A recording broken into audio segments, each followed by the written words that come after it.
If you're fed up having meetings with real estate agents that go nowhere or end up in you being ghosted, then follow these 4 simple steps and you're going to find that your connection and your results go up dramatically using this formula. So the first thing you want to do is when you get to your meeting, you've already gotten it scheduled, you've gotten to that meeting, be it on Zoom, be it in person, the first thing you want to do is clarify your goal. Talk about that your goal is to find out how you can help them in ways that maybe their existing lender or other lenders cannot help them or are not offering to help them. Remember, you've already gotten the meeting, and if you've used my positioning to get that meeting, my positioning strategies, then you already have a foundation for why you're there, but you still want to clarify the reason you're there. Secondly, you want to agree that once you've done the whole meeting, you've presented the value, you've presented your solutions, you've got them to agree, clarify your next steps.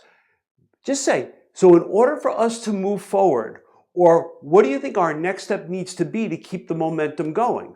Or just ask the question, what do I need to do to show you what I can do? What's that one thing I need to do to demonstrate to you that I can deliver?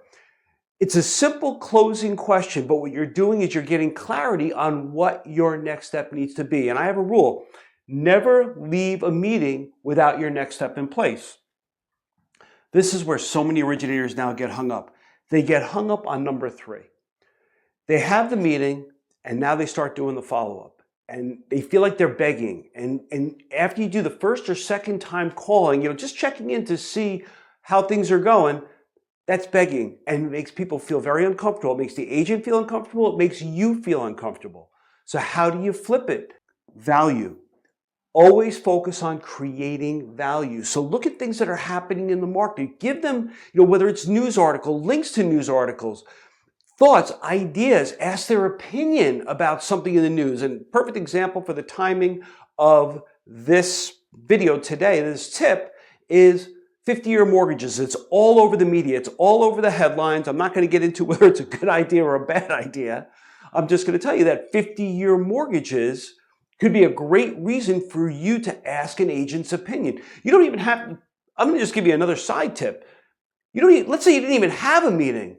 You could just send out to agents and ask them, what is their opinion on it? What is their thoughts on it? And that could be used to connect you to get future appointments. So I just digressed for a second, but I want to give you as much as I can. So we've got steps 1, 2, and 3. And then number 4 is you've got to stick to it.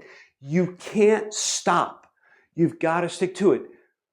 So many originators, and I'll finish it with here, so many originators, once they get a relationship, they take it for granted.